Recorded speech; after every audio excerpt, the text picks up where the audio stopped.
đó xây pa mình nhiều ta là nó nè sẽ vừa tàu người xin đi chợ đó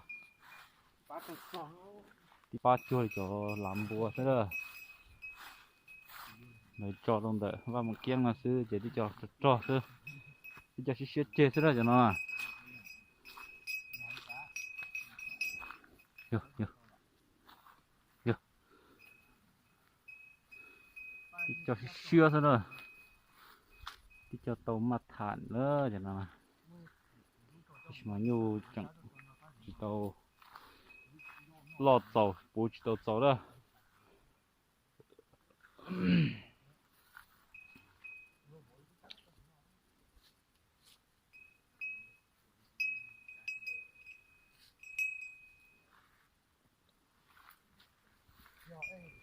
không biết chỉ mà chưa tiêu nữa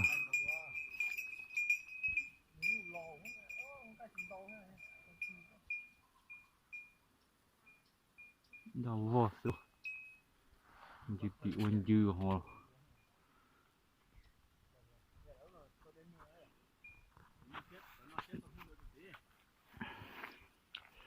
để nó sẽ cao lên chả đó thì hiện đâu tiệt tiêu nó sẽ hiện nó tiệt tiêu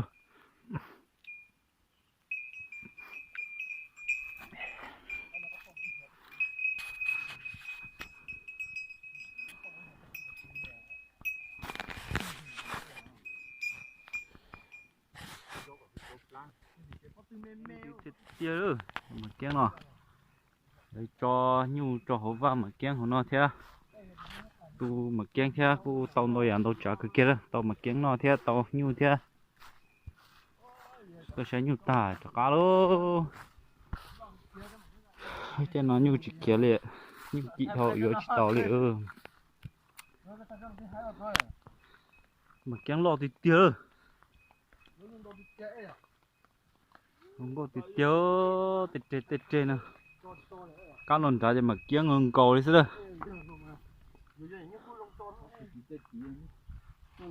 tên nó chê đào hư vô thì tên nó ấy mà kén cầu su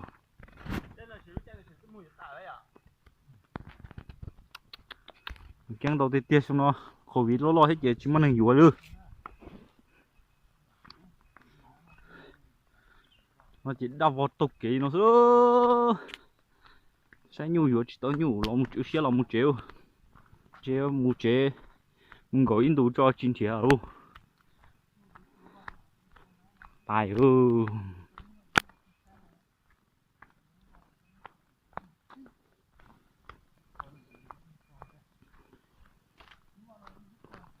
thì chuyện chú tiệt tiêu thì chung bị đời nó chứ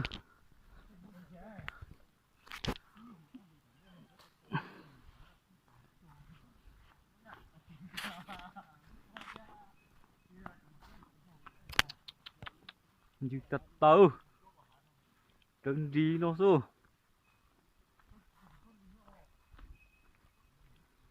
chúng mới lên từ nọ sao thì đậu thôi nó chỉ ta lề mua là mua chỉ ta lề theo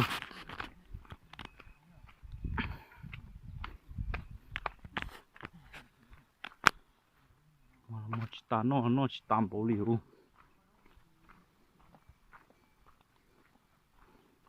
kiêng đi mà kiêng cầu xưa tên nó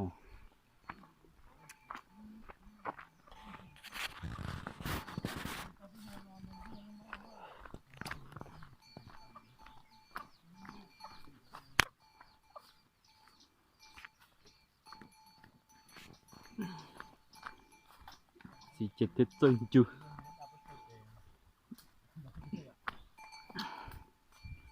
tôi nhu phát tay nó hết mà giờ phát tay tôi nhu ơi rồi giờ chơi kỳ nữa từng trai hai chết chưa tôi nhu nè nhu thằng đấy chỉ lòng hơn nhu nè ôi nó lo ấy nó tụi cô chỉ đâu đi chơi gì rồi nhau hay tập tả ư tụi lại đâu yang đại đu là sao à trên đi chết chưa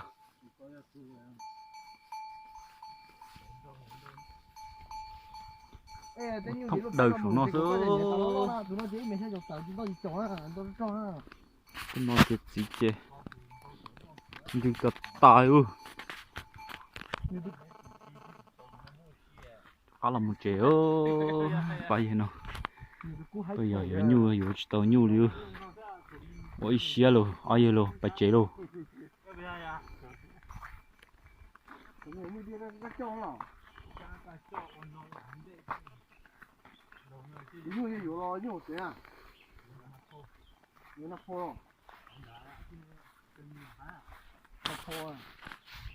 Đi tiếp tiêu. Cái gì nó mà. Số ba thực chẳng nó chia rồi. Đã ta liu.